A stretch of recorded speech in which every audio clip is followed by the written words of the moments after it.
In a quiet village, nestled at the edge of a dense forest in ancient India, lived a young man named Kisa. He wasn't special in the way the world measures greatness. Not a warrior, not a scholar, not a merchant. He was just a father. And for Kisa, that was everything. His son, a boy of 5, was the light in his eyes. Each day began and ended with the boy's laughter echoing through their humble home. A wooden toy horse, carved by Kisa's own hands, was the boy's favorite possession. Simple, yet magical in his tiny palms. But as seasons turned, so did fate. One fateful night, a fever struck.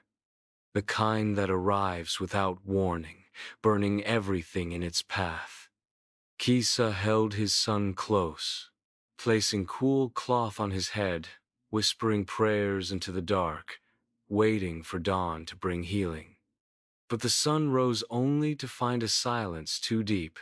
His son's small chest no longer moved. A scream never left Kisa's throat. Instead, he sat in stillness, eyes wide, heart refusing to accept what his eyes saw. In a trance, he wrapped the child gently in cloth, not as one preparing for a funeral, but as a father taking his son for a morning walk. He carried the boy into the village, knocking on doors, begging, "Please, my boy is ill. Give me medicine." Neighbors exchanged glances, some pitying, others frightened. One tried to speak gently.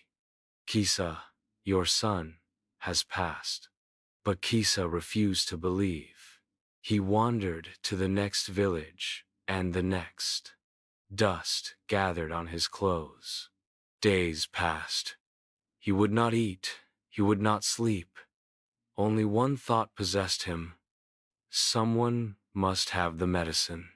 Then, someone whispered the name, "Go to the Buddha." That evening, Kisa found himself among hundreds gathered under a Bodhi tree. The Buddha sat in stillness, his presence radiating calm like a still lake. Kisa approached, holding his son, eyes desperate.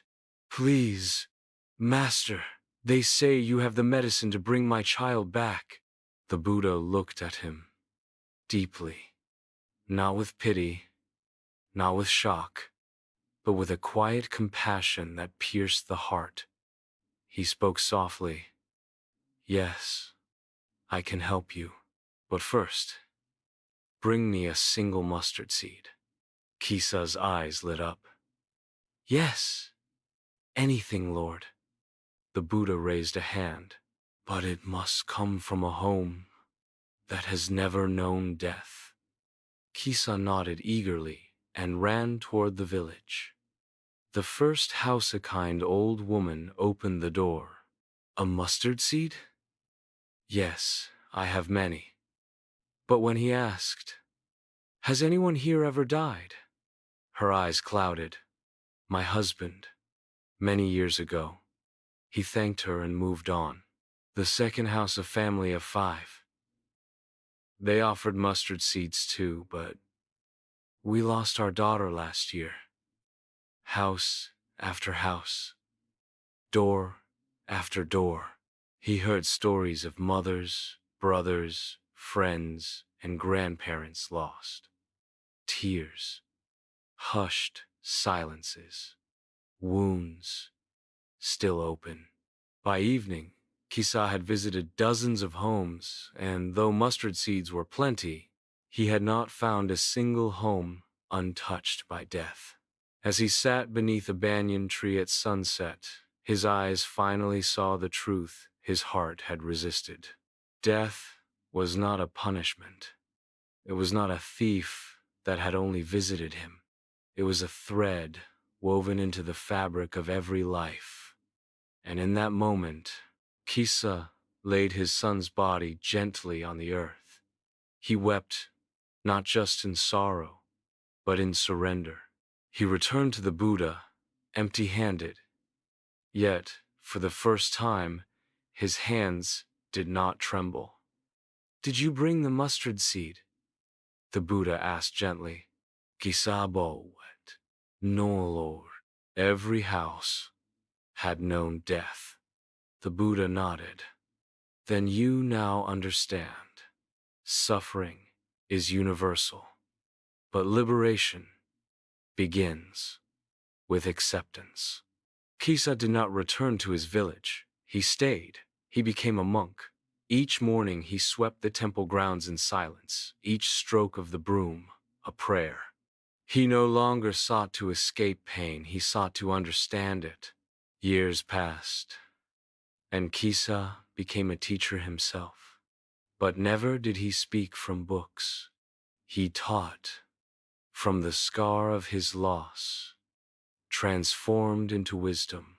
One day, a woman approached him, carrying her own pain, a child lost, a heart shattered. She asked, "How did you survive?" Kisa looked at her, placed a mustard seed in her hand, and said softly, "Go, ask every home, but bring one untouched by sorrow." And thus, the chain continued, not of suffering, but of shared healing. Because in the shadow of grief, he found a light, not in escaping pain, but in understanding it. This story is not just about Kisa, it is about us, about how we all carry grief, some quietly, some aloud. But when we realize that pain is not a punishment, but part of being human, we no longer feel so alone. In our shared wounds, we find compassion. In our surrender, we find peace. So, next time you feel broken, remember Kisa, and remember, the seed he never found planted something greater in his heart, awakening. What we learn from Kisa's story. In simple words, 1. Grief is not weakness. When someone we love dies, we feel deep pain. This pain is not because we are weak, it's because we love deeply. Love doesn't disappear just because the person is gone. 2. You are not alone. Sometimes we feel like, why only me? Why did I lose someone? But the truth is, everyone loses someone. Every house, every person, every heart has experienced pain. You are not the only one carrying sorrow. 3. Healing starts with accepting. Trying to run away from pain or pretending it didn't happen only makes it worse. But when you accept what happened, you begin to heal slowly from inside. 4. Compassion comes from pain. When you feel pain, you understand other people's pain better. You start to feel kindness and care for others who are hurting too. That's how pain brings people closer. 5. Pain can become your strength.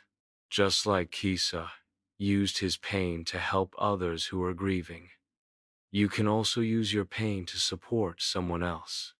Your experience can become a light for someone stuck in darkness. If this story touched your heart, share it with someone who's searching. Because sometimes, one story can awaken 1,000 souls. Subscribe the channel for more videos, and tag someone who's grieving in silence. Because sometimes, healing doesn't begin with answers. It begins with being seen.